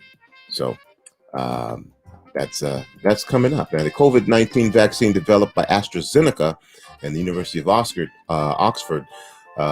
may be the first vaccine that preliminary data shows could slow the transmission of the virus, according to a new report by the Oxford researchers. And this paper, which has not been reviewed yet, is based on a weekly nasal swabs taken to see if there were signs of the virus in people participating in clinical trials. And the researchers said they found that 67% reduction in the evidence of the virus on those swabs among those who had received the AstraZeneca vaccine. So we've got some more vaccines coming that will do different things. I don't know, again, how you feel about taking the vaccine. You heard Shanda say, do your research. More vaccines are on the way. All right. So again, just want to say thanks to everybody who joined us for listening today on our weekly broadcast of the impacts of the coronavirus on South Seattle and surrounding communities. Again, tonight, you'll have the opportunity to once again join us for our celebration and education of Black History Month. And we've got some great stuff planned for you. Again, at 5 o'clock, you'll hear from Dawn Mason, the former 37th Legislative District, if I'm not mistaken. She was the first Black woman elected to that position. Also, Mr. Bernie Foster, who's the founder of the Scanner newspaper. Again, the history of the forebears of Rainier Avenue Radio, community independent media, providing information on behalf of, for, and by the community, Mr. Bernie Foster, one of the co-founders of the Scanner. Elmer Dixon will be with us again, co-founder of the Seattle Black Panther Party. He'll be joining us to talk about his legacy. And Mr. Eddie Rye Jr., the founder of the MLK Organizing Coalition, also a driving force behind the name change of King County to Martin Luther King County, and a driving force behind changing the thoroughfare that went through the Central District, which was the only community that people of color could be in, that Black folks could be in, Asians could be in at a point in time. Any immigrant had to be in that community. Anybody who immigrated to this country, that's where you had to live. If you were I don't know what people of color means if you're not Black and brown. I don't know what other colors there are, but that's the term that people use. So, but he went through there, and then Rainier Avenue went through the community parallel to Rainier. So that's now MLK, has been for a while. Eddie Rye will be here to join us, and we've got then our family film night will be showcasing Aaron Dixon, Elmer's brother, who's also co-founder of the Seattle chapter of the Black Panther Party. His film, My People Are Rising. It's phenomenal. Check it out. That's tonight at 7. We'll be screening that film, and then immediately following that, we'll be showing the Black Power mixtape, which is again, it was a group of folks from Sweden who came over to this country in 66, 67, and 65, right around there, and we're filming and did all of this filming of the Black Power movement perspective from a different country. The tapes got buried. They were found 30 years later. And then includes conversations with people like Stokely Carmichael and Angela Davis and many more. Some of the names you haven't heard of, because remember, they were coming from a different place. So they covered what they saw. The Black Power mixtape, 1967 to 1975. That'll air right after Aaron Dixon and My People Are Rising. And then on Saturday, 12 o'clock, OG Squeak Nutty Bug will be performing live from the historical Columbia City Theater. That's just tonight and tomorrow. Go to our website at rainieravenueradio.world, and you can see the entire calendar of events that we've had, trying to provide you with a holistic, comprehensive Black experience during February, which is Black History Month. That's it. That's all the time that I have. We're going to take you back to our regularly scheduled programming. And remember, whether you believe you can or whether you believe you can't, you are probably right. I'm out. Peace.